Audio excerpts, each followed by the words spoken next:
পড়তে বেরিয়ে আচমকাই নিখোঁজ হয়ে যায় ছাত্র। মোবাইল লোকেশন মারফত নিখোঁজ ছাত্রকে উদ্ধার পুলিশের।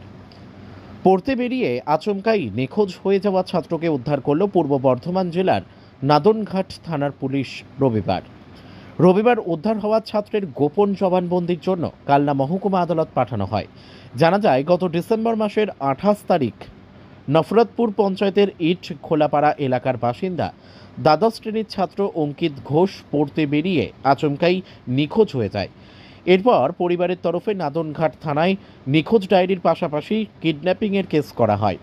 তদন্তে নেমে মেদিনীপুরের ডেবরা থানা এলাকা থেকে রবিবার ওই নিখোঁজ ছাত্রকে উদ্ধার করে নাদনঘাট থানার পুলিশ।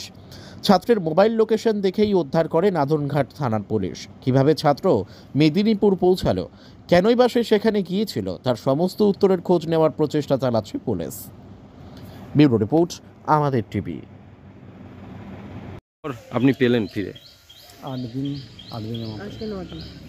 কি মানে কি ভাবে হচ্ছে গিয়ে নিখোঁজ হয়েছিল আপনার ছেলে? ওদের আগে যেটা বলছে নবদ্বীপ স্টেশন থেকে পাওয়া যাচ্ছিল না, তারপর যাই নামনা থানার সহযোগিতায় পেলাম।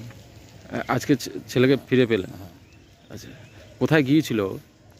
মেদিনীপুর ওইদিকে কোনো একটা জায়গায় ছিল, ডেবরা থানা বলছিল। আমি সঠিকটা জায়গার নামটা বলতে পারবো না, মনে নেই এই মুহূর্তে। ব্যাপার তো থানার সহযোগিতা পেলেন? থানার সহযোগিতা পেলাম।